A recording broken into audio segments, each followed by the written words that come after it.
అన్నిటికన్నా విచిత్రం ఏమిటో తెలుసా? చివరికి చంద్రబాబు నాయుడు గారు ఇక్కడ మత్స్యకారులు మేలు చేయాల్సిన చోట మేలు చేయకపోగా వారి కడుపు మీద తంతా ఉన్నాడు చంద్రబాబు నాయుడు. ఇక్కడే ఈ ప్రాంతంలోకి ఎవరు కూడా రాకూడదు. ఇది ఆంధ్ర రాష్ట్రానికి సంబంధించిన ఫిషింగ్ ఏరియా. స్ట్రిక్ట్ గా రూల్స్ ఉన్నాయి. మనం తమిళనాడులోకి పోకూడదు, తమిళనాడు వాళ్ళు మన వైపు మన దగ్గరికి ఇక్కడికి కూడా రాకూడదు. ఇవన్నీ స్ట్రిక్ట్ గా రూల్స్ ఉన్నాయి.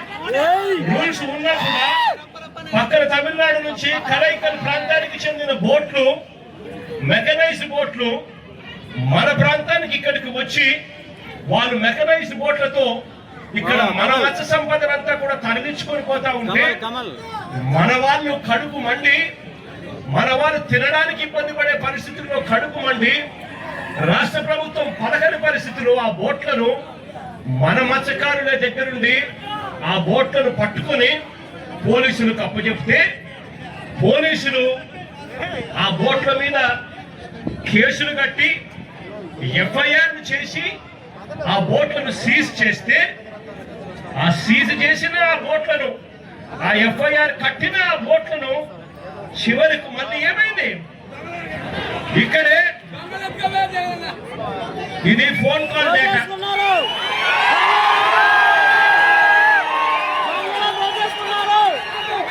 బీదా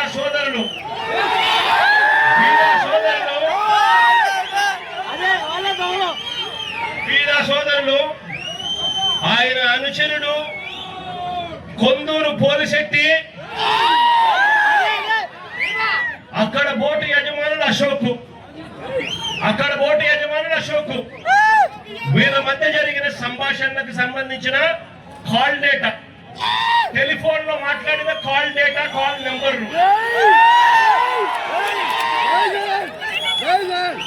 వీళ్ళందరూ కూడా కుట్రవన్నీ ఒకరితో ఒకరు మాట్లాడుకొని నారా లోకేష్ అనే వ్యక్తి ఇప్పుడు మార్చి 12వ తారీఖున ఇంటికి వస్తాడు.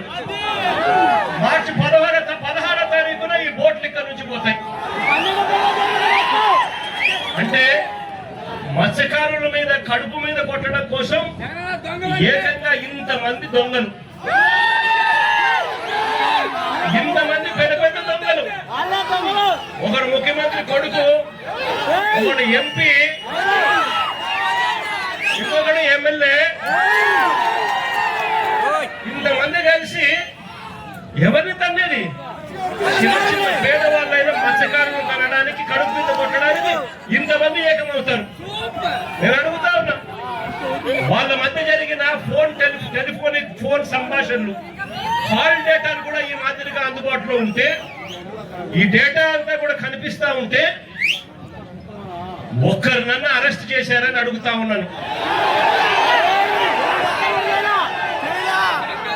అంటే బోట్లోకి సీజ్ చేసి ఎఫ్ఐఆర్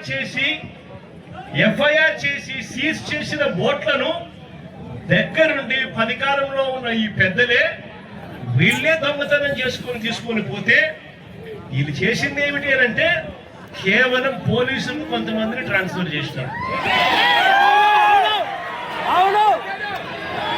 ఇంతవరకు ఒకరిని అరెస్ట్ చేయలేదు. నేను చంద్రబాబు నాయుడు గారిని గట్టిగా అడుగుతా ఉన్నా, అయ్యా చంద్రబాబు నాయుడు గారు, బంగారం దొరికింది అని చెప్పి పోలీస్ స్టేషన్ లో కేసు పెట్టి పోలీస్ స్టేషన్ లో సీజ్ చేసి ఆ సీజ్ చేసిన ఆ బంగారాన్ని ఎవరైనా దొంగతనం చేసుకొని పోతే మీరు ఇట్లే ఇడిచిపెడతారా